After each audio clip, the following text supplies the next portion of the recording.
بسم اللہ الرحمن الرحیم۔ نحمده ونصلي على رسوله الكريم. اعوذ بالله من الشيطان الرجيم. بسم الله الرحمن الرحيم. رب اشرح لي صدري ويسر لي امري واحلل عقدة من لساني يفقهوا قولي۔ سورہ آل عمران کی آیت نمبر 102 میں اللہ رب العزت کا ارشاد ہے، یا ایھا الذین آمنوا اتقوا اللہ حق تقاتہ، اے لوگو جو ایمان لائے ہو اللہ تعالیٰ کے اس طرح فرما بردار بندے بن جاؤ جیسا کہ اس کی فرما برداری کا حق ہے، ولا تموتن الا وانتم مسلمون، اور تمہیں ہرگز موت نہ آئے مگر اس حالت میں کہ تم اسلام لا چکے ہو۔ اسی طرح سے سورۃ الاحزاب کی آیت نمبر 70 سے 71 میں اللہ رب العزت نے ہمیں ایک دفعہ پھر اپنی مکمل فرما برداری کی تاکید کی ہے۔ اللہ رب العزت کا ارشاد ہے، یا ایھا الذین آمنوا اتقوا اللہ وقولوا قولا سدیدا، اے لوگو جو ایمان لائے ہو اللہ رب العزت کے فرما بردار بندے بن جاؤ اور سیدھی صاف ستھری بات کیا کرو۔ یصلح لکم اعمالکم، وہ تمہارے اعمال کی اصلاح کر دے گا، وہ تمہارے اعمال کی اصلاح کر دے گا اور تمہارے گناہوں کو معاف کرے گا۔ وَمَن يُطِعِ اللَّهَ وَرَسُولَهُ فَقَدْ فَازَ فَوْزًا عَظِيمًا، اور جس کسی نے اللہ رب العزت کی اطاعت گزاری اور فرما برداری کر لی اور اس کے پیغمبر کی، تو وہ بہت بڑی کامیابی کو پا گیا۔ ہمارا آج کا سیشن ہے جن سے اللہ محبت نہیں کرتا۔ قرآن کریم اور حضور اکرم صلی اللہ علیہ وسلم کی احادیث کے مطالعے سے ہمیں انسانوں کی چند ایسی کیٹیگریز کا پتہ چلتا ہے کہ جن کے بارے میں اللہ رب العزت نے واضح طور پر ارشاد فرما دیا ہے کہ وہ ان انسانوں سے محبت نہیں کرتا۔ اور اس حوالے سے آج ہمارا یہ پہلا سیشن ہے۔ ہم سب جانتے ہیں کہ محبت یا کمال ایمان یہ نہیں ہے کہ ہم اللہ رب العزت سے محبت کریں۔ کمال ایمان یہ ہے کہ اللہ رب العزت ہم سے محبت کرنے لگے، اور یہ جو اللہ رب العزت کی محبت کو پانا ہے یہ صاحب ایمان کی زندگی کا بہت بڑا مقصد ہے، ہماری زندگی کا بہت بڑا چیلنج ہے۔ اور اس حوالے سے عبداللہ ابن عباس اور ابن مسعود اور البراء ابن عازب رضوان اللہ علیہم اجمعین فرماتے ہیں کہ حضور اکرم صلی اللہ علیہ وسلم نے فرمایا، ایمان کی سب سے مضبوط اور پختہ گرہ یہ ہے کہ اللہ رب العزت کی خاطر دوستیاں کی جائیں اور اللہ رب العزت کی خاطر دشمنیاں کی جائیں،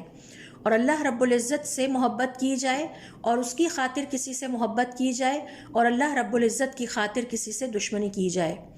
شیخ التویجری رحمۃ اللہ علیہ اس حوالے سے فرماتے ہیں کہ اللہ رب العزت کی کسی بھی بندے سے محبت کی کچھ نشانیاں ہیں،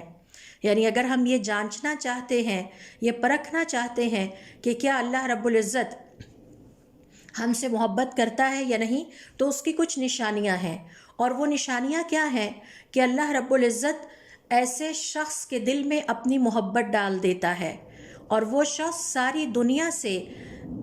دنیا سے چیلنج ایکسیپٹ کرنے کو تیار ہو جاتا ہے، لیکن اپنے رب کی نافرمانی پر تیار نہیں ہوتا۔ اور پھر دوسری علامت یہ ہے کہ اللہ رب العزت جس بندے سے محبت کرتے ہیں اس کے دل میں اپنی اطاعت گزاری اور فرما برداری کی محبت ڈال دیتے ہیں اور اس پر ایمان کو مضبوط کرتے ہیں اور اس کے دل میں اللہ تعالیٰ کی نافرمانیوں سے نفرت پیدا کر دیتے ہیں اور ایسی تمام مصروفیات اس سے دور کر دیتے ہیں جو اس کے اور اللہ رب العزت کے درمیان حائل ہو سکتی ہوں۔ یعنی پھر ایسے انسان کا کسی بھی اور مصروفیت میں دل نہیں لگتا، وہ صرف اپنے رب ہی کے ساتھ رہنا چاہتا ہے، اپنے رب ہی کو یاد کرنا چاہتا ہے اور کبھی بھی اس کی نافرمانی کی طرف نہیں آتا۔ اور پھر اللہ رب العزت جب کسی بندے سے محبت کرتے ہیں تو اس کی ایک نشانی یہ بھی ہے کہ ایسے شخص کا اللہ کے علاوہ کسی اور کے ساتھ دل نہیں لگتا، اور کوئی بھی ایسی چیز یا کام جس کے نتیجے میں وہ اللہ تعالیٰ سے دور ہو وہ اسے ناپسند ہونے لگتا ہے۔ اور یہ ساری نشانیاں اللہ تعالیٰ نے سورۃ الحجرات کی آیت نمبر 7 سے 8 میں بیان کر دی ہیں۔ وَاعْلَمُوا، اور جان لیجئے، أَنَّ فِيكُمْ رَسُولُ اللَّهِ، کہ اب تمہارے درمیان اللہ رب العزت کے پیغمبر موجود ہیں۔ لَوْ يُطِيعُكُمْ فِي كَثِيرٍ مِّنَ الْأَمْرِ، اگر آپ لوگوں کی کہی ہوئی باتوں کی وہ پیروی کرنا شروع کر دے، لَعَنِتُّمْ، تو تم بہت بڑی مشقت میں پڑ جاؤ۔ وَلَكِنَّ اللَّهَ حَبَّبَ إِلَيْكُمُ الْإِيمَانَ، لیکن یہ اللہ رب العزت کی نعمتوں میں سے ایک ہے کہ اس نے تمہارے دل میں ایمان کی محبت ڈال دی ہے۔ وَزَيَّنَهُ فِي قُلُوبِكُمْ، اور تمہارے دلوں کو اب یہی بھلا لگتا ہے۔ وَكَرَّهَ إِلَيْكُمُ الْكُفْرَ وَالْفُسُوقَ وَالْعِصْيَانَ، اور اللہ رب العزت نے تمہارے دل میں نفرت ڈال دی ہے کفر کے لیے، اللہ تعالیٰ کی نافرمانیوں کے لیے۔ أُولَئِكَ هُمُ الرَّاشِدُونَ، یہی دراصل سیدھے رستے پر چلنے والے لوگ ہیں جو اللہ رب العزت کی طرف سے ہدایت پا چکے ہیں۔ تو ہمیں پتہ یہ چلا کہ کمال ایمان یہ ہے کہ اللہ رب العزت کی ذات ہم سے محبت کرنے لگے۔ ہم تو ہمیشہ اس بات کا دعویٰ کرتے ہی ہیں کہ ہم اللہ تعالیٰ سے محبت کرتے ہیں، لیکن دیکھنا یہ ہے کہ کیا ہم اس لیول اور مرتبے تک پہنچ پائے ہیں کہ اللہ رب العزت کی ذات ہم سے محبت کرنے لگے۔ اس حوالے سے اللہ تعالیٰ نے قرآن کریم میں اپنے محبوب بندوں کا تذکرہ بھی فرما دیا ہے، اور اللہ رب العزت نے ذکر کیا ہے کہ ان محبوب بندوں میں کیا علامات پائی جاتی ہیں۔ اور پھر اسی کے مقابلے میں اللہ تعالیٰ نے قرآن کریم میں اور حضور اکرم صلی اللہ علیہ وسلم نے اپنی احادیث میں ناپسندیدہ یا دوسرے الفاظ میں ان انسانوں کا ذکر بھی کر دیا ہے جن سے اللہ تعالیٰ محبت نہیں کرتا۔ اس حوالے سے انسانوں کی سب سے پہلی قسم جن سے اللہ رب العزت محبت نہیں کرتا، یہ وہ انسان ہیں جو زیادتی کرنے والے ہیں، اور ان کے بارے میں اللہ تعالیٰ قرآن کریم میں فرماتے ہیں ان اللہ لا يحب المعتدین، بے شک اللہ تعالیٰ زیادتی کرنے والوں سے محبت نہیں کرتا۔ معتدین یا زیادتی کرنے والے کون ہوتے ہیں اور اس لفظ سے کیا مراد ہے؟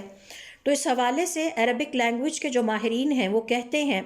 کہ اعتداء یا معتدین کا مطلب ہے حق سے ظلم کی طرف بڑھنا، یا حق کی حدود سے تجاوز کرنا، یا حق کی حدود سے نکل جانا۔ سورۃ الاعراف کی آیت نمبر 55 میں اللہ رب العزت نے ان معتدین یا زیادتی کرنے والوں کے بارے میں فرمایا ہے ادعوا ربکم تضرعا وخفیۃ، تم اپنے رب کو گڑ گڑاتے ہوئے چپکے چپکے پکارا کرو، انہ لا یحب المعتدین، بے شک وہ زیادتی کرنے والوں سے محبت نہیں رکھتا۔ پھر دیکھیے سورۃ المائدہ کی آیت نمبر 87 جس میں اللہ رب العزت کا ارشاد ہے یا ایھا الذین آمنوا، اے لوگو جو ایمان لائے ہو، لا تحرموا طیبات ما احل اللہ لکم، نہ حرام کرنا وہ پاکیزہ چیزیں جو اللہ تعالیٰ نے تمہارے لیے حلال کر دی ہیں، ولا تعتدوا، اور زیادتی نہ کرنا، ان اللہ لا يحب المعتدین، بے شک اللہ تعالیٰ زیادتی کرنے والوں کو پسند نہیں کرتا۔ پھر اسی طرح سے مثال کے طور پر دیکھیے سورۃ البقرہ کی آیت نمبر 190 جس میں اللہ رب العزت کا ارشاد ہے وَقَاتِلُوا فِي سَبِيلِ اللَّهِ الَّذِينَ يُقَاتِلُونَكُمْ، اور جو تمہارے ساتھ جنگ کریں تم اللہ کی خاطر ان سے جنگ کرو، وَلَا تَعْتَدُوا، اور زیادتی نہ کرنا، ان اللہ لا يحب المعتدین، بے شک اللہ تعالیٰ زیادتی کرنے والوں سے محبت نہیں رکھتا۔ یہ میں نے آپ کے سامنے 3 آیات کی تلاوت کی ہے، اور اس کی وجہ یہ ہے کہ علماء کرام کا یہ کہنا ہے کہ زیادتی کی 3 قسمیں ہیں یا 3 شکلیں ہیں۔ چونکہ ہم یہ سیکھ رہے ہیں کہ اللہ رب العزت زیادتی کرنے والوں سے محبت نہیں کرتا، تو ہم نے یہ سیکھا کہ زیادتی کرنے سے مراد کیا ہے، اور اب ان 3 آیتوں کی مدد سے ہم یہ سیکھیں گے کہ زیادتی کرنے کی 3 مختلف قسمیں کون سی ہیں، تاکہ ہم اپنا محاسبہ کر سکیں، سیلف ایویلیویشن کے پروسیس سے گزر سکیں کہ ہم نے ان میں سے ہر قسم سے اپنے آپ کو بچانا ہے۔ تو یہ زیادتی کی 3 جو شکلیں ہیں جو ان آیات میں واضح طور پر بیان کی گئی ہیں، علماء کرام کے مطابق اس میں سے پہلی یہ ہے کہ اللہ رب العزت کے حق میں زیادتی کرنا، اور اللہ رب العزت کے حق میں زیادتی کرنے سے مراد یہ ہے کہ اللہ رب العزت پر ایمان لانے کے باوجود کسی اور کی پناہ طلب کرنا، کسی اور سے مدد مانگنا یا شرک کا کوئی بھی انداز اپنانا، یہ اللہ رب العزت کے ساتھ زیادتی ہے۔ اسی طرح سے اللہ رب العزت کے ساتھ زیادتی کی ایک شکل یہ بھی ہے کہ اللہ تعالیٰ نے جن گناہوں اور نافرمانیوں کے کرنے سے روکا ہے ان کو کیا جائے۔ مثال کے طور پر ہماری شریعت ہمیں غیبت کرنے سے روکتی ہے۔ اللہ رب العزت کو یہ پسند نہیں کہ مسلمان غیبت کریں۔ اللہ رب العزت نے ہمیں جھوٹ بولنے سے روکا ہے۔ اللہ رب العزت نے ہمیں فحاشی اور عریانی کو پھیلانے اور اس کا حصہ بننے سے روکا ہے۔ اللہ رب العزت نے ہمیں اسراف سے روکا ہے۔ غرض یہ کہ ہر وہ کام جس کے کرنے سے اللہ تعالیٰ نے ہمیں روکا ہے، اگر اس کو کیا جاتا ہے تو یہ اللہ رب العزت کے حق میں زیادتی ہے۔ اسی طرح سے اللہ رب العزت کے حق میں زیادتی کی ایک شکل یہ بھی ہے کہ اللہ رب العزت کی عبادت میں کوتاہی کی جائے، کمی کی جائے یا لاپرواہی کا مظاہرہ کیا جائے۔ مثال کے طور پر اللہ رب العزت نے ہمیں حکم دیا ہے کہ ہم زکوٰۃ ادا کریں، اور زکوٰۃ ادا کرنا اللہ رب العزت کی عبادت ہے۔ اب اگر زکوٰۃ ادا نہیں کی جاتی تو یہ اللہ رب العزت کی عبادت میں کوتاہی ہے۔ فرض نماز کی ادائیگی کا ہمیں حکم دیا گیا ہے۔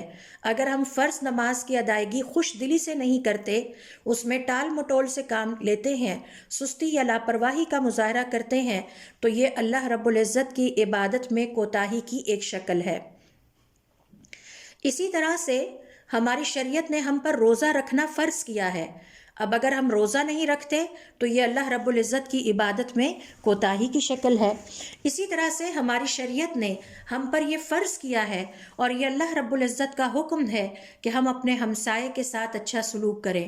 اب اگر ہمسایوں کے ساتھ اچھا سلوک نہیں کرتے اور پتہ ہی نہیں کہ ہمارا ہمسایہ کون ہے تو یقیناً یہ اللہ رب العزت کے حق میں زیادتی کی ایک شکل ہے کہ ہم اس کی مقرر کردہ عبادتوں میں کوتاہی کے مرتکب ہو رہے ہیں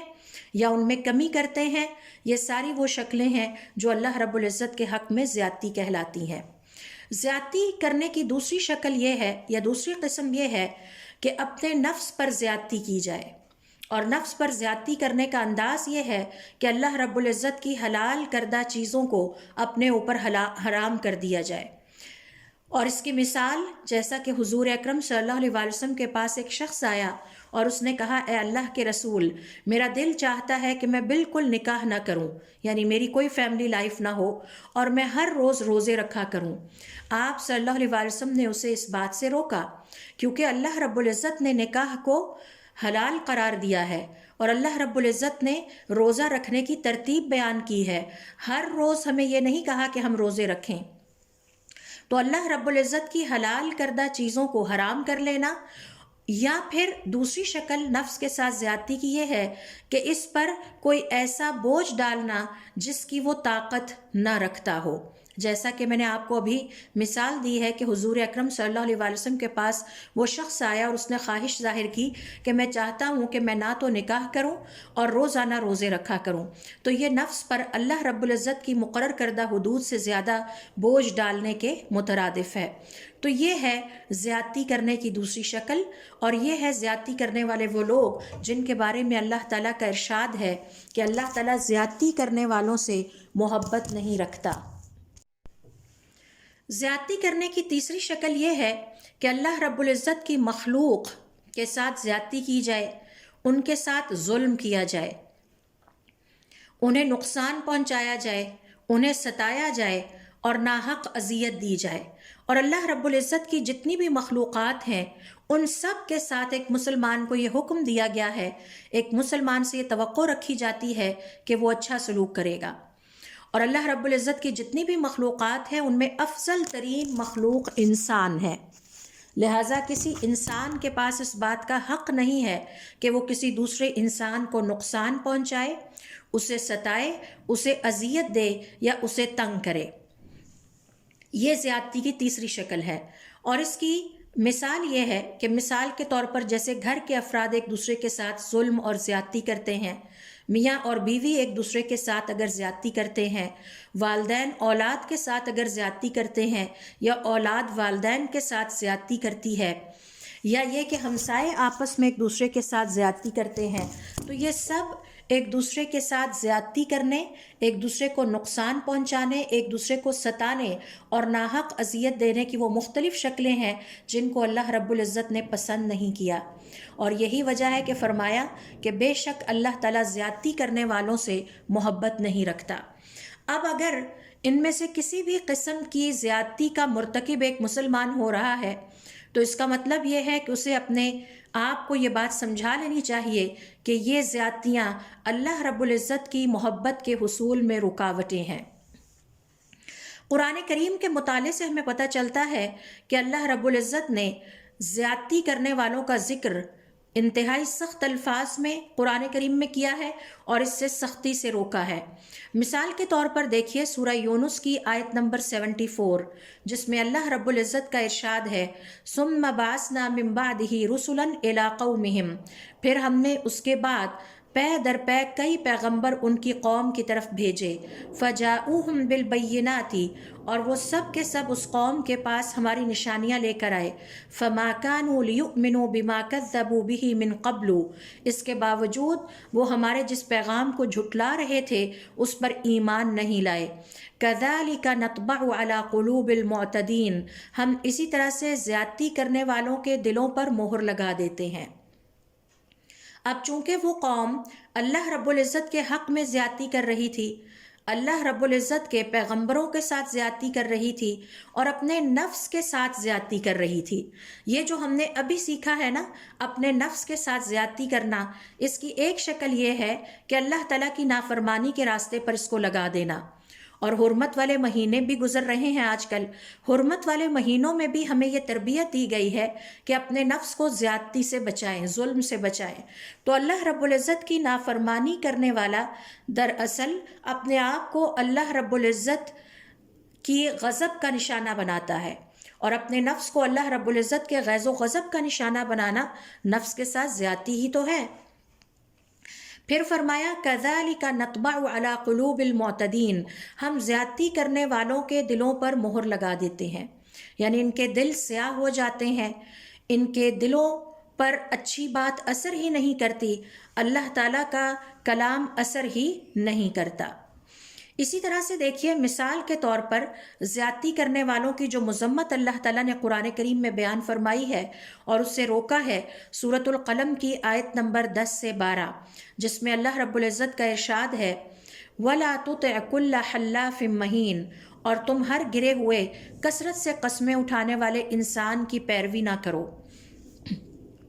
ہمازن مشاء بنمیم، یہ وہ انسان ہے جو چغلیاں لے کر انسانوں کے درمیان پھرتا ہے، مناع للخیر، خیر کے کاموں سے روکنے والا ہوتا ہے۔ اس کا کیا مطلب ہے؟ یعنی کہ وہ انسانوں کو ایمان اور عمل صالح کے راستے پر نہیں آنے دیتا، معتد اثیم، زیادتی کرنے والا ہوتا ہے اور گنہگار ہوتا ہے۔ تو زیادتی کرنے والا دراصل گناہگار ہوتا ہے۔ پھر دیکھیے سورۃ المطففین کی آیت نمبر 10 سے 12، جس میں اللہ رب العزت کا ارشاد ہے وَيْلٌ يَوْمَئِذٍ لِّلْمُكَذِّبِينَ، تباہی ہے یا جہنم کی سب سے نچلی گھاٹی ہے اس دن جھوٹوں کے لیے، الذین یکذبون بیوم الدین، جھٹلانے والوں کے لیے جو کہ آخرت کے دن کو جھٹلاتے ہیں، وما یکذب بہ الا کل معتد اثیم، اور نہیں جھٹلاتا آخرت کے دن کو مگر زیادتی کرنے والا گناہ گار انسان ہی۔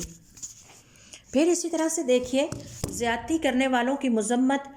سورۃ البقرہ کی آیت نمبر 65 میں اللہ رب العزت نے ان الفاظ میں بیان کی ہے وَلَقَدْ عَلِمْتُمُ الَّذِينَ اعْتَدَوْا مِنْكُمْ فِي السَّبْتِ، بے شک تم جانتے ہو ان لوگوں کے بارے میں جنہوں نے ہفتے کے دن کے حوالے سے زیادتی کا ارتکاب کیا، فَقُلْنَا لَهُمْ كُونُوا قِرَدَةً خَاسِئِينَ، تو ہم نے انہیں کہا اب تم دھتکارے ہوئے بندر بن جاؤ۔ جب ہم قرآن کریم کا مطالعہ کرتے ہیں تو ہمیں پتہ چلتا ہے کہ اللہ رب العزت نے زیادتی میں حد سے بڑھنے پر منع کیا ہے، حتیٰ کہ اگر مد مقابل ہمارا کوئی دشمن بھی ہے تو ہمیں اس بات کی اجازت نہیں دی کہ ہم اس کے ساتھ حد سے زیادہ زیادتی کریں۔ اس حوالے سے دیکھیے سورۃ البقرہ کی آیت نمبر 194 میں اللہ رب العزت کا ارشاد ہے الشہر الحرام بالشہر الحرام والحرمات قصاص فمن اعتدى علیکم۔ یہاں پر اللہ رب العزت نے حرمت والے مہینوں کے احترام کا ہمیں حکم دیا ہے، اور پھر فرمایا کہ ان مہینوں میں جو بھی تمہارے ساتھ زیادتی کرے فاعتدوا علیہ بمثل ما اعتدى علیکم، تو تمہیں حق حاصل ہے کہ تم بھی اس کے ساتھ اتنی ہی زیادتی کر سکتے ہو جتنی کہ اس نے کی ہے۔ واتقوا اللہ، اور اللہ تعالیٰ سے ڈرتے رہو، واعلموا، اور جان لو، ان اللہ مع المتقین، کہ اللہ تعالیٰ ہمیشہ اپنے فرما برداروں کے ساتھ ہی ہوتا ہے۔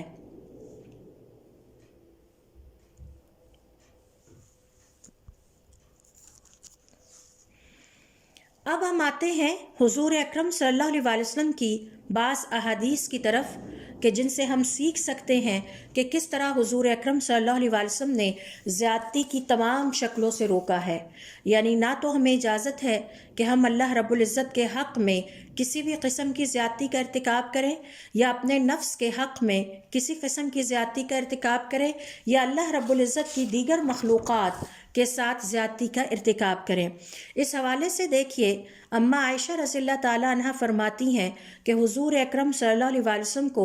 جب کبھی بھی آپشن دی گئی کہ وہ دو میں سے کسی ایک کام کو اختیار کر لیں تو آپ صلی اللہ علیہ وآلہ وسلم آسان ترین کو اختیار کرتے اگر اس میں گناہ والی کوئی بات نہ ہوتی، اور اگر اس میں گناہ والی بات پائی جاتی تو آپ پھر اس سے دور ہو جاتے۔ تو گویا یہ نفس کے ساتھ زیادتی نہ کرنے کی ایک شکل ہے کہ اپنے نفس کو خواہ مخواہ مشکل میں نہ ڈالا جائے اور اس پر بوجھ نہ لادا جائے۔ پھر فرماتی ہیں کہ حضور اکرم صلی اللہ علیہ وآلہ وسلم نے کبھی اپنی جان کے لیے، اپنے نفس کے لیے کسی سے انتقام نہیں لیا۔ ہاں، اگر وہ اللہ رب العزت کی کسی حرمت کو وائیولیٹ ہوتا دیکھتے تو پھر انتقام لیتے، اللہ کی خاطر انتقام لیتے، لیکن اپنے نفس کے لیے انہوں نے کبھی کسی سے انتقام نہیں لیا، کبھی کسی سے زیادتی نہیں کی۔ تو یہ ایک مثال ہمیں نظر آتی ہے۔ اسی طرح سے دیکھیے ابو عمران الجونی کہتے ہیں کہ حضرت ابو بکر رضی اللہ تعالیٰ عنہ نے شام کی طرف اپنا لشکر روانہ کیا اور سپہ سالار کو یہ نصیحت کی، فرمایا کہ تم اللہ رب العزت کے راستے میں غزوے میں نکل رہے ہو، اور میں تمہارے ساتھ اس وقت چل رہا ہوں، اور تمہیں وصیت کرتا ہوں کہ نہ تو کسی چھوٹے بچے کو قتل کرنا، نہ ہی کسی عورت پر ہتھیار اٹھانا، نہ ہی کسی بوڑھے بزرگ کو قتل کرنا، نہ ہی کسی مریض کو قتل کرنا، نہ ہی عبادت میں مشغول کسی راہب پر ہاتھ اٹھانا۔ تو دیکھیے کہ یہ سب دراصل نصیحت اس بات کی تعلیم ہے کہ اللہ رب العزت کی مخلوق کو کسی بھی شکل میں نقصان نہ پہنچانا، باوجود اس کے کہ تم حالت جنگ میں ہو۔ پھر فرمایا اور نہ ہی کوئی پھلدار درخت کاٹنا، نہ ہی پھلوں کو خراب کرنا، نہ ہی عمارتیں خواہ مخواہ ڈھا دینا، اور نہ ہی کسی جانور کو ذبح کرنا۔ ہاں، اگر تمہیں کھانے کی حاجت ہو تو اپنی خوراک کے لیے تم کسی جانور کو ذبح کر سکتے ہو، اور نہ ہی کھجوروں کے درختوں کو خراب کرنا، اور نہ ہی ان کو آگ لگانا۔ تو حضرت ابوبکر صدیق رضی اللہ تعالیٰ عنہ کی اس وصیت میں ہمیں واضح طور پر جو پیغام ملتا ہے وہ یہ ہے کہ ایک مسلمان کے پاس ہرگز اس بات کی گنجائش نہیں ہے کہ وہ کسی کے ساتھ زیادتی کرے، نہ اللہ رب العزت کے ساتھ زیادتی کرے، نہ اپنے نفس کے ساتھ زیادتی کرے، اور نہ ہی اللہ رب العزت کی دیگر مخلوقات کے ساتھ زیادتی کا ارتکاب کرے، کیونکہ اللہ رب العزت زیادتی کرنے والوں سے محبت نہیں کرتا۔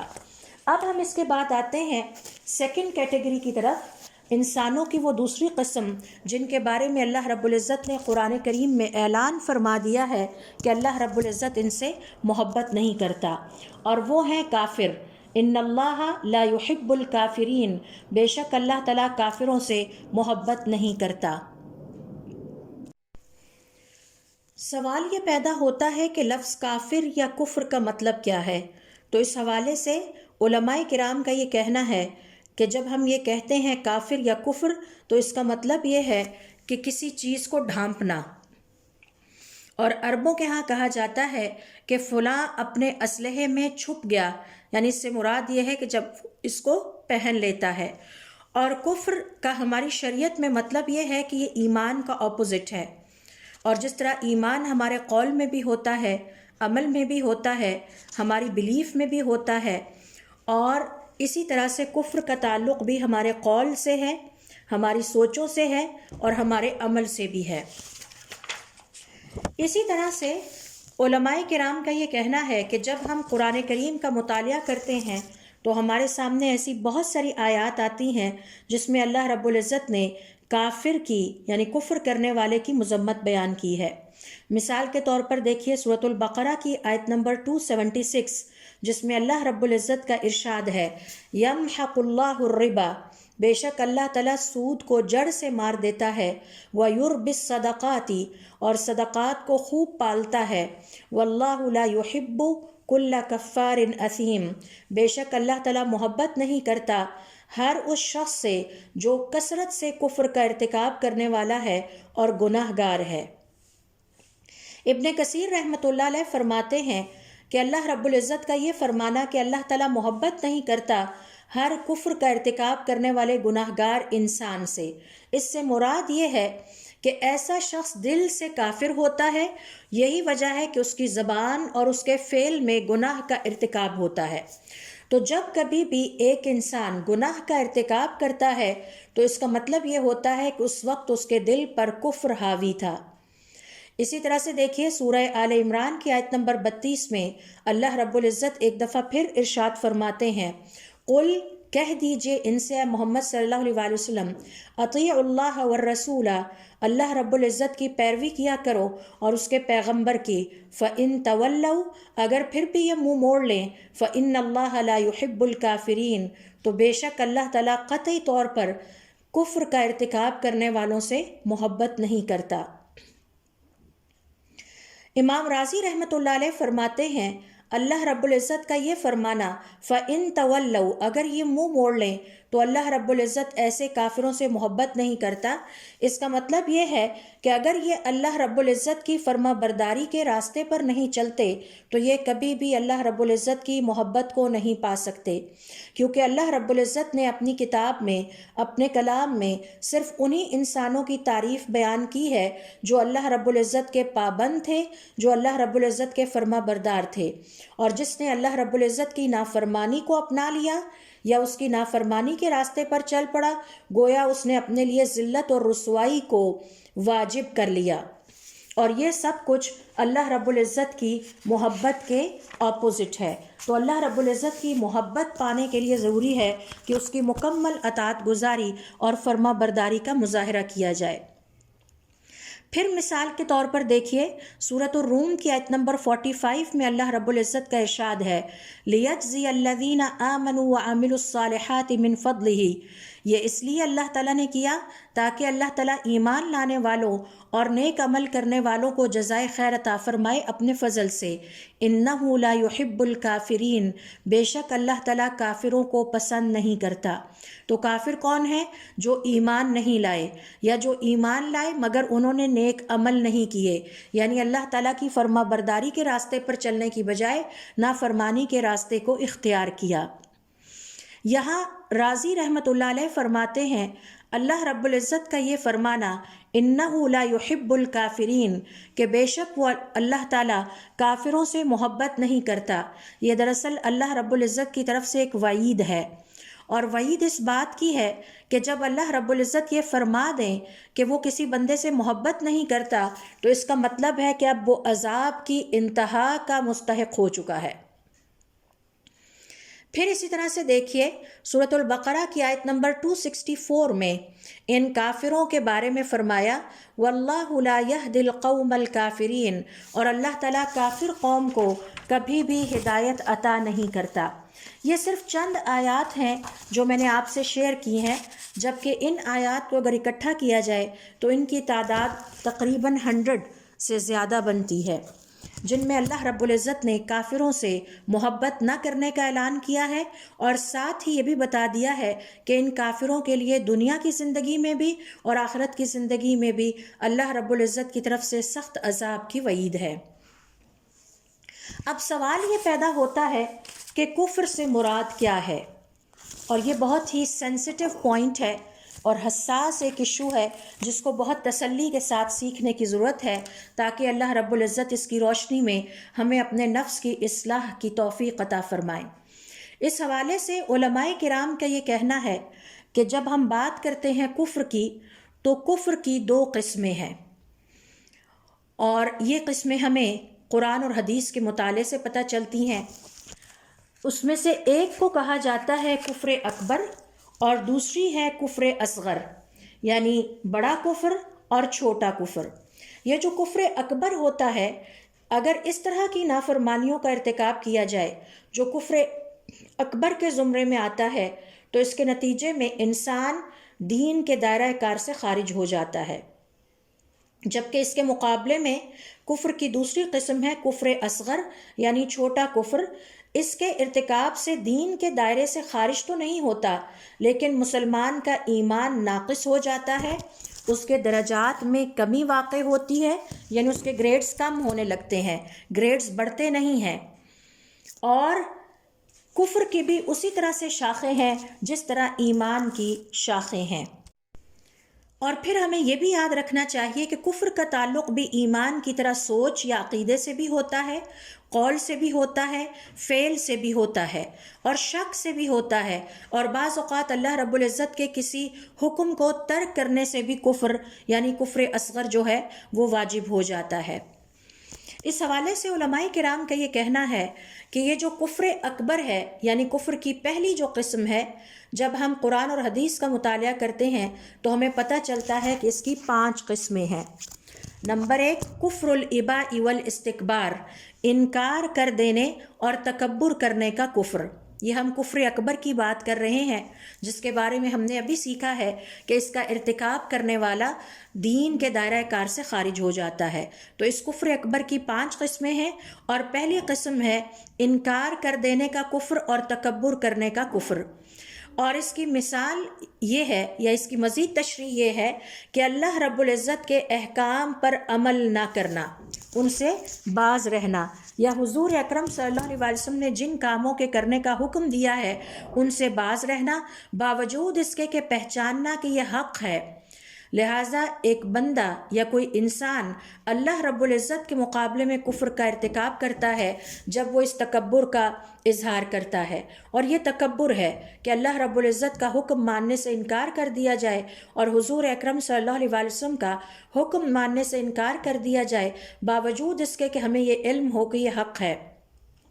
اور اس کی مثال یہ ہے کہ جو کچھ شیطان نے کیا، اللہ رب العزت نے اسے ایک حکم دیا لیکن شیطان نے اسے ماننے سے انکار کر دیا، حالانکہ وہ جانتا تھا یہ حق ہے۔ سورۃ البقرہ کی آیت نمبر 34 میں اللہ رب العزت نے اس کا ذکر کیا ہے، وَإِذْ قُلْنَا لِلْمَلَائِكَةِ اسْجُدُوا لِآدَمَ فَسَجَدُوا إِلَّا إِبْلِيسَ، اور جب ہم نے تمام فرشتوں کو حکم دیا کہ آدم علیہ السلام کے لیے سجدہ کریں، سب نے سجدہ کیا سوائے ابلیس کے۔ اس نے کیا کیا؟ ابا، انکار کر دیا، واستکبر، اور تکبر کا مظاہرہ کیا، وَكَانَ مِنَ الْكَافِرِينَ، اور وہ کافروں میں سے ہو گیا۔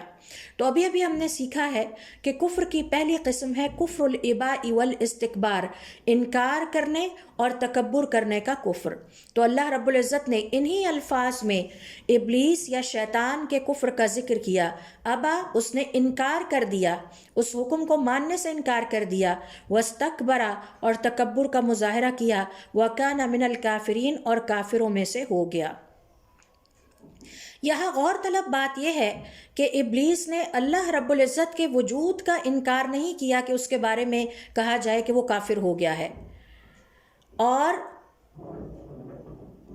اللہ رب العزت کا حکم ماننے سے انکار کر دیا، اس کو نہیں مانا، حالانکہ جانتا تھا کہ یہ حق ہے۔ اس کے نتیجے میں اللہ تعالیٰ نے اس کے بارے میں فرمایا کہ اس نے انکار کیا اور تکبر کیا اور کافروں میں سے ہو گیا۔ یہی وجہ ہے کہ اس قسم کو کفر الاباء والاستکبار کہا جاتا ہے، نہ ماننے یعنی انکار کرنے اور تکبر کرنے کا کفر۔ اسی طرح سے جب ہم قرآن کریم کی دیگر آیات کا مطالعہ کرتے ہیں تو ہمیں پتہ چلتا ہے کہ اللہ رب العزت نے مختلف قوموں کی طرف مختلف پیغمبر بھیجے، اور ان قوموں کی اکثریت نے ان پیغمبروں کی تصدیق کرنے سے انکار کر دیا، دل سے جانتے تھے کہ یہ واقعی اللہ رب العزت کے پیغمبر ہیں، لیکن ضد میں آ کر ان کی پیروی نہیں کی اور تکبر کا مظاہرہ کیا۔ مثال کے طور پر فرعون اور اس کی قوم کی مثال لے لیجئے۔ سورہ یونس کی آیت نمبر 75 میں اللہ رب العزت ان کے بارے میں فرماتے ہیں ثم بعثنا من بعدهم موسیٰ وہارون، اور ان پیغمبروں کے بعد ہم نے اس قوم کی طرف حضرت موسیٰ علیہ السلام اور ہارون کو بھیجا، الی فرعون، فرعون کی طرف، وملئہ، اور اس کے جتھے کی طرف، بآیاتنا، اپنی نشانیاں دے کر،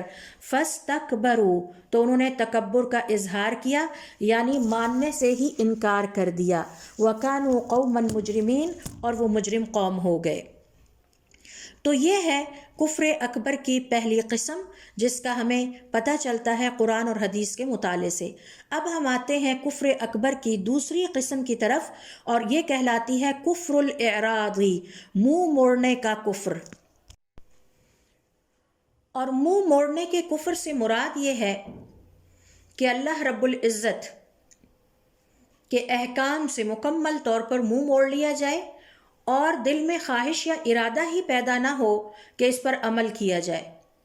اور اس کے نتیجے میں ایمان کو نقصان پہنچتا ہے، یعنی ایمان میں کمی واقع ہوتی ہے۔ سورۃ النور کی آیت نمبر 47 میں اللہ رب العزت کا ارشاد ہے وَيَقُولُونَ آمَنَّا بِاللَّهِ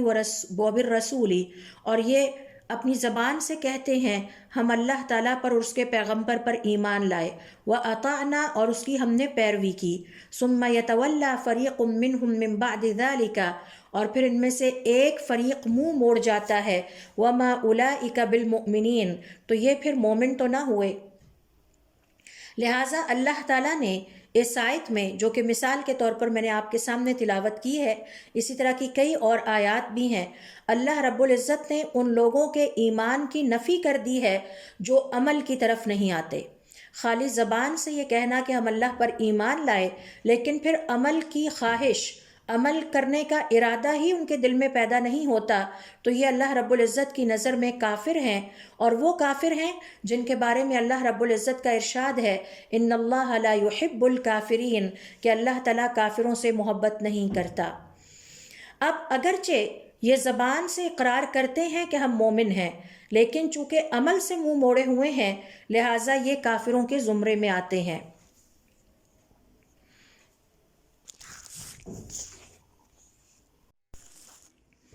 یہی وجہ ہے کہ علماء کرام کا یہ کہنا ہے کہ منہ موڑنا دراصل ایمان کا نقصان کرنے کے مترادف ہے، اس سے ایمان میں کمی واقع ہوتی ہے۔ اور منہ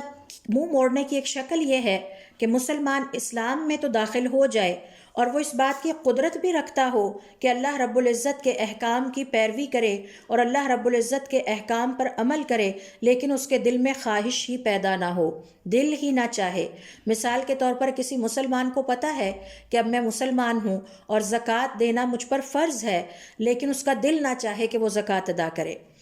اسی طرح سے اس کی ایک شکل یہ ہے کہ زبان سے تو اقرار کر لے لیکن دل سے اس کو پسند نہ کرے، یا یہ کہ مکمل طور پر یہ فیصلہ کر لے کہ میں نے اپنی مرضی سے جن چیزوں پر دل چاہے گا میں عمل کروں گا اور جن چیزوں پر میرا دل نہیں چاہے گا میں عمل نہیں کروں گا۔ تو یہ سب منہ موڑنے کی شکلیں ہیں، اور اس کی ایک مثال یہ ہے کہ جیسے کوئی مسلمان نمازوں کی ادائیگی ہی نہ کرے،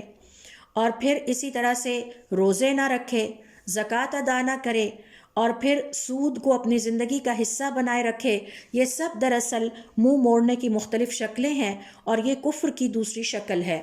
افسوس کی بات یہ ہے کہ آج کے مسلمانوں کی اکثریت اس قسم کے کفر میں مبتلا ہے۔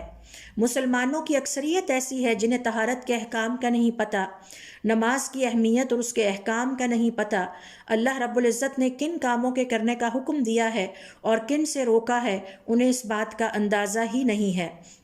وہ اپنی ساری زندگی گزار دیتے ہیں اور اس بات کا دعویٰ بھی کرتے رہتے ہیں کہ وہ مسلمان ہیں، لیکن دل سے اسلام سے محبت نہیں کرتے، اور جو اللہ رب العزت نے فرائض مسلمان کے ذمے لگائے ہیں ان کو ادا کرنے کا کوئی خیال تک انہیں نہیں آتا۔ نہ نمازیں پڑھتے ہیں، نہ روزے رکھتے ہیں، نہ زکوٰۃ ادا کرتے ہیں، نہ ہی دیگر فرائض کی ادائیگی کا اہتمام کرتے ہیں۔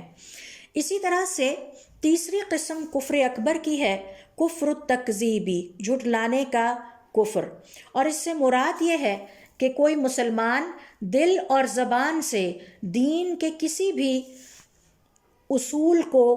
انکار کر دے، کسی بھی حکم کو ماننے سے انکار کر دے جو کہ ہمیں دین کے مطالعے سے پتہ چلتی ہیں۔ اور اس حوالے سے سورۃ العنکبوت کی آیت نمبر 68 میں اللہ رب العزت کا ارشاد ہے وَمَنْ أَظْلَمُ مِمَّنِ افْتَرَى عَلَى اللَّهِ كَذِبًا، اور اس سے زیادہ ظالم کون ہو سکتا ہے جس نے اللہ رب العزت پر جھوٹ گڑا ہو، او كَذَّبَ بِالْحَقِّ، یا جو حق کا انکار کر دے، اسے جھٹلا دے، لَمَّا جَاءَهُ، جب اس کے پاس آ جائے، أَلَيْسَ فِي جَهَنَّمَ مَثْوًى لِلْكَافِرِينَ، کیا اللہ تعالیٰ نے جہنم میں کافروں کا ٹھکانہ نہیں بنا رکھا؟ یعنی یہ اللہ رب العزت کی طرف سے وعید ہے۔ ابن القیم رحمۃ اللہ علیہ اس حوالے سے فرماتے ہیں کفر التکذیب کا مطلب یہ ہے کہ اللہ رب العزت کے انبیاء کو جھٹلا دینا۔ اور اس حوالے سے قاضی ایاز رحمۃ اللہ علیہ فرماتے ہیں کہ ہر وہ شخص جو اللہ رب العزت کے احکام کو جھٹلا دے وہ کفر تکذیب میں مبتلا ہوتا ہے، اور یہ بڑے کفر کی تیسری قسم ہے۔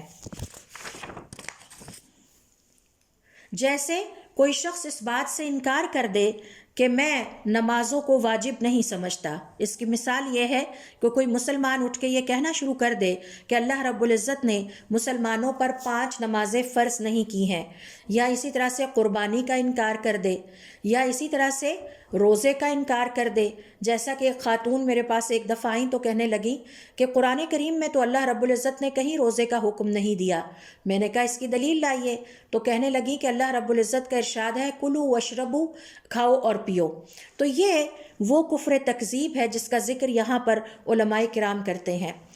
کفر کی 5ویں قسم یہ ہے کفر اکبر کی، کفر الشک کی، شک کرنے کا کفر،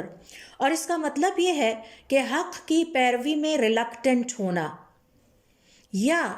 پیروی میں ریلکٹنٹ نہ ہو تو اس کے حق پر مشتمل ہونے کے حوالے سے متذبذب ہونا۔ ریلکٹنٹ ہونا یعنی تذبذب کا شکار ہونا۔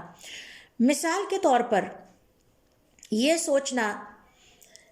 کہ میں جس دین پر عمل کر رہی ہوں یہ صحیح بھی ہے یا نہیں ہے، یا یہ سوچنا یہ جو زکوٰۃ کی ادائیگی کا ہمیں حکم دیا گیا ہے کیا یہ صحیح بھی ہے یا نہیں ہے۔ اس حوالے سے سورۃ الحجرات کی آیت نمبر 15 میں اللہ رب العزت نے اپنے مومن بندوں کی یہ کوالٹی بیان کی ہے، یہ خوبی بیان کی ہے کہ وہ کبھی بھی شک میں نہیں پڑتے۔ انما المؤمنون الذین آمنوا باللہ،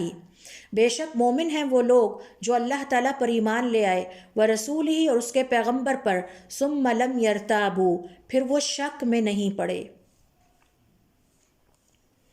مثال کے طور پر اگر کوئی مسلمان قیامت کے واقع ہونے پر شک کرتا ہے، یا عذاب قبر کے حوالے سے شکوک اور شبہات کا ارتکاب کرتا ہے، یا یہ کہ حضور اکرم صلی اللہ علیہ وسلم کی نبوت کے حوالے سے شک و شبہ کا اظہار کرتا ہے، یا یہ کہ اللہ رب العزت نے جن چیزوں کو حرام قرار دیا ہے ان کے حرام ہونے میں شک کا اظہار کرے، یا دل میں شک رکھے، مثال کے طور پر اس بات کو دل میں رکھے کہ پتہ نہیں یہ سود ہماری شریعت میں حرام بھی ہے یا نہیں ہے، اور یہ شراب کا پینا حرام ہے یا نہیں ہے۔ یہ وہ شک ہے کہ جو مسلمان کو اللہ رب العزت کے غیظ و غضب کا مستحق بناتا ہے۔ اور اس حوالے سے سورۃ الکہف کی آیت نمبر 35 سے 36 میں اللہ رب العزت نے مثال دیتے ہوئے اپنے ان 2 بھائیوں کا ذکر کیا ہے، ان 2 بندوں کا ذکر کیا ہے کہ جن میں سے تنگ دست نے اپنے خوشحال بھائی سے کہا، اور ان کی آپس میں گفتگو چل رہی ہے، تو ان میں سے جو خوشحال ہے وہ کہتا ہے ما اظن ان تبید هذه ابدا، یہ جو اللہ رب العزت نے مجھے اتنا باغ عطا کیا ہے اور اتنا مال عطا کیا ہے، مجھے نہیں لگتا کہ یہ کبھی بھی ختم ہوگا۔ وما اظن الساعة قائمة، اور یہ قیامت کی باتیں تو ایسی ہی ہیں، یہ کبھی بھی نہیں آئیں گی، لہٰذا میں کیوں یہاں سے اللہ کی راہ میں خرچ کروں۔ تو یہ کفر الشک کی ایک مثال ہے جو اللہ تعالیٰ نے سورۃ الکہف میں بیان کی ہے۔ یہی وجہ ہے کہ ان کے ساتھی نے، یعنی جن 2 کے درمیان یہ ڈائلاگ چل رہے تھے، ان میں سے ایک نے کہا اکفرت بالذی خلقک من تراب، کیا تم کفر کرتے ہو اس ہستی کا جس نے تمہیں مٹی سے پیدا کیا، ثم من نطفۃ، پھر نطفے سے پیدا کیا، ثم سواک رجلا، پھر اس نے تمہیں پورا آدمی بنا کے کھڑا کر دیا، لکنہ اللہ ربی، میرا تو وہی اللہ ہے جو کہ میرا رب ہے، ولا اشرک بربی احدا، اور میں اپنے رب کے ساتھ کسی کو شریک نہیں ٹھہراتا۔ تو اس بات سے پتہ چلا اور اس آیت سے پتہ چلا کہ یہ جو سورۃ الکہف میں دونوں حضرات آپس میں ایک دوسرے کے ساتھ ڈائلاگ کر رہے تھے، ان میں سے ایک کفر و شک یعنی شک کرنے کے کفر میں مبتلا تھا، اور دوسرا اللہ رب العزت کی طرف سے جو پیغام انسانوں کے نام آیا ہے اس پر پورا پورا یقین رکھتا تھا، اور پھر اس کے نتیجے میں ان کا کیا انجام ہوا وہ ہم سب جانتے ہیں۔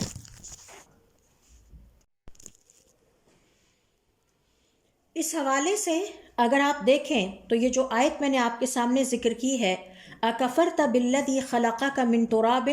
کیا تم کفر کرتے ہو اس ہستی کا کہ جس نے تمہیں مٹی سے پیدا کیا۔ اس آیت کی جب ہم تلاوت کرتے ہیں تو اس سے پتہ چلتا ہے کہ جس کسی نے قیامت کے قائم ہونے یا موت کے واقع ہونے پر شک کیا، گویا اس نے اللہ رب العزت کے ساتھ کفر کیا۔ کفر اکبر کی 5ویں اور آخری قسم ہے، اور یہ سب سے خطرناک ترین ہے، اور یہ سب سے زیادہ نحوست والی ہے، اور یہ کہلاتی ہے کفر النفاقی، نفاق یا منافقت کا کفر۔ اور اس سے مراد یہ ہے کہ اعتقاد تو ایک انسان رکھے اور ظاہر بھی یہ کرے کہ وہ صاحب ایمان ہے، لیکن اس کے دل میں کفر چھپا ہوا ہو۔ ایسا انسان مسلمانوں کے ساتھ رہے اور ان کو یوں محسوس کروائے کہ جیسے وہ دل سے ان کے ساتھ ہے، جبکہ دل سے ایمان سے بھی نفرت کرتا ہو، مسلمانوں سے بھی نفرت رکھتا ہو، اور ان سے بغض کرتا ہو اور ان کے دین کو ناپسند کرتا ہو۔ سورۃ المنافقون کی آیت نمبر 3 میں اللہ رب العزت نے ان کا ذکر کیا ہے، ذَلِكَ بِأَنَّهُمْ آمَنُوا، یہ اس لیے ہے کہ یہ لوگ ایمان لائے، ثُمَّ كَفَرُوا، پھر انہوں نے کفر کیا، فَطُبِعَ عَلَىٰ قُلُوبِهِمْ، تو ان کے دلوں پر مہر لگا دی گئی، فَهُمْ لَا يَفْقَهُونَ، اب انہیں کوئی بات سمجھ ہی نہیں آتی۔